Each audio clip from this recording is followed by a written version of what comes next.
Europe in the late Middle Ages was a world perched uneasily between faith and fear.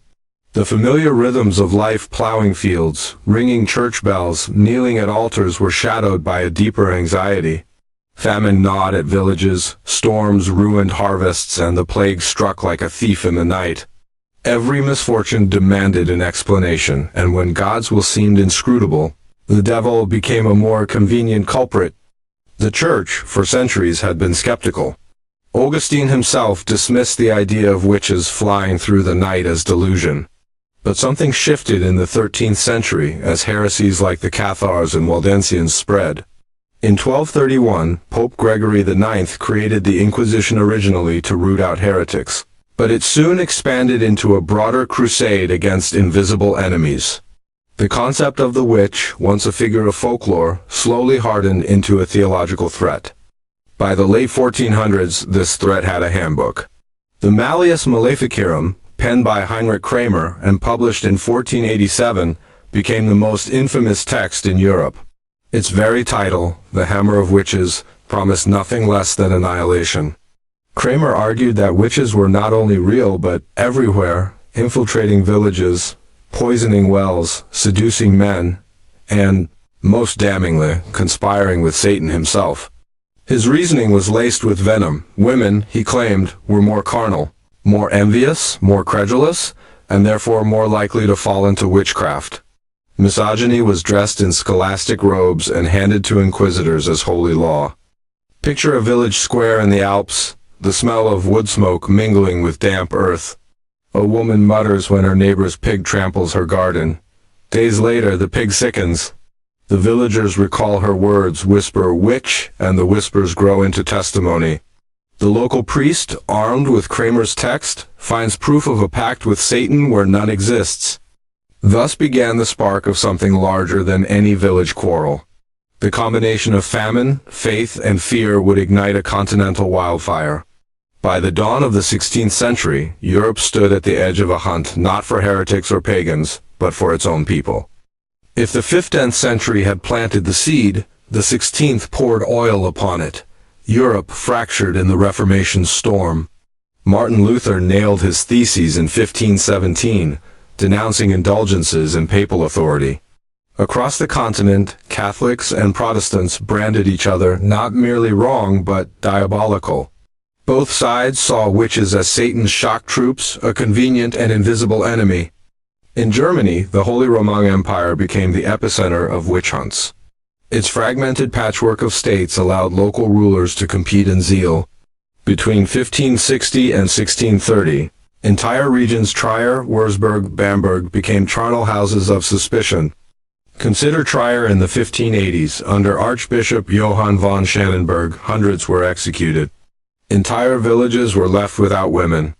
One judge wrote proudly that he had left only 2 women alive in his district, and one was under accusation. The air of the Rhineland thickened not only with incense but with smoke from the stake. The hunts were fueled by torture. A woman dragged into the chamber might first face the thumbscrews. If that failed, the rack stretched her body until bones cracked.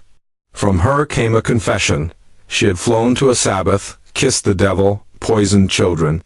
Under agony, she named others neighbors, midwives, even priests. Each name expanded the web. Even monarchs fed the hysteria.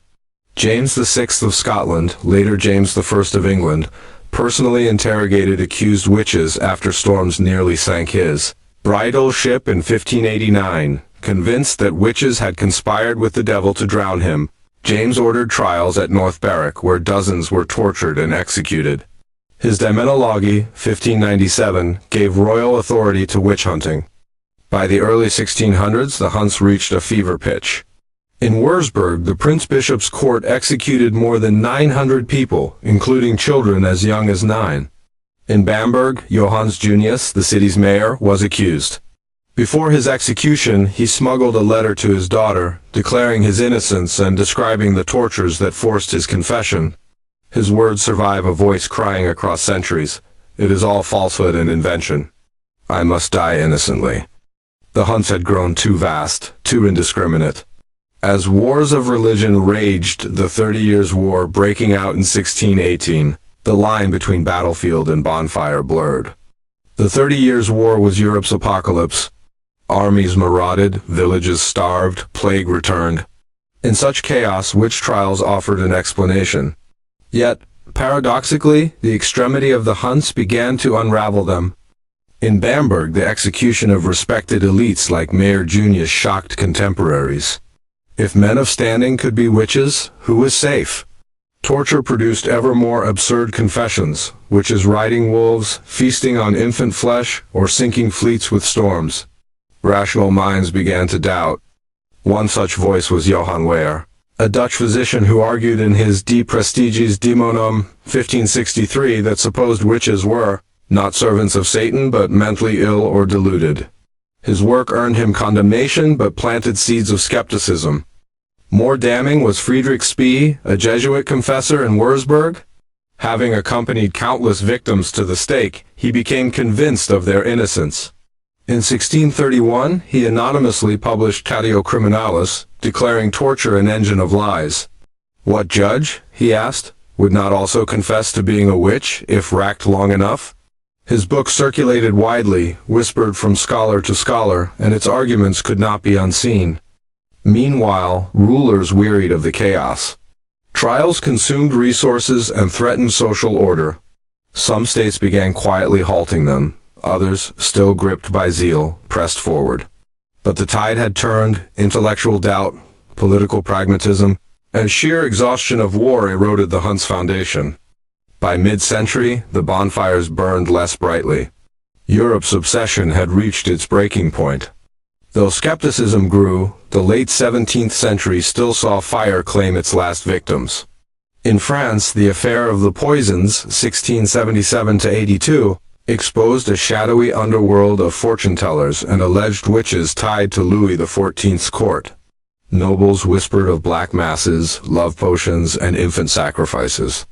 Though much was rumor, executions followed, and the Sun King himself ordered investigations.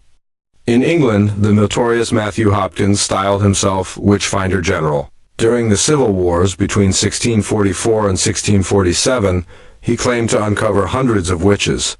His methods, ducking women in water, searching their bodies for devil's marks, were crude theater, but they led to over 100 deaths. Hopkins died young, but his reign of terror lingered in memory. Across the Atlantic, Salem erupted in 1692. The drama there, accusations by young girls.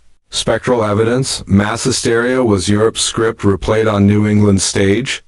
Within months, 20 were executed and hundreds accused. Salem marked the last great flare, after which skepticism definitively eclipsed fear. By the early 18th century, Enlightenment thought advanced, reason replaced superstition. Courts increasingly demanded tangible evidence, not dreams or visions. In 1782, Anna Guldi in Switzerland was executed, the last legal witch burning in Europe. Her death was not a climax of belief, but a grim aftershock. The hunts had ended. The fires had consumed themselves. When the smoke cleared, Europe faced the haunting arithmetic of its own terror. Between 40,000 and 60,000 people had been executed as witches, from the 5th to the 18th century. Most were women widows, healers, midwives, the poor, the inconvenient. But beyond numbers lay devastation, villages depopulated, families erased. Fear had ruled law, and law had murdered the innocent. The Enlightenment dismissed witchcraft as superstition, yet memory remained. Voltaire mocked the absurdity, but behind irony lay tragedy. In the 20th and 21st centuries, memorials rose in Germany, Switzerland, and Scotland, acknowledging victims once branded as servants of Satan. Anna Guldi was officially exonerated in 2008, 226 years too late. The witch trials endure as a lesson. When fear and authority conspire, when superstition becomes law, society devours its own. The devil never needed to kindle the flames. Humanity was more than capable of burning itself.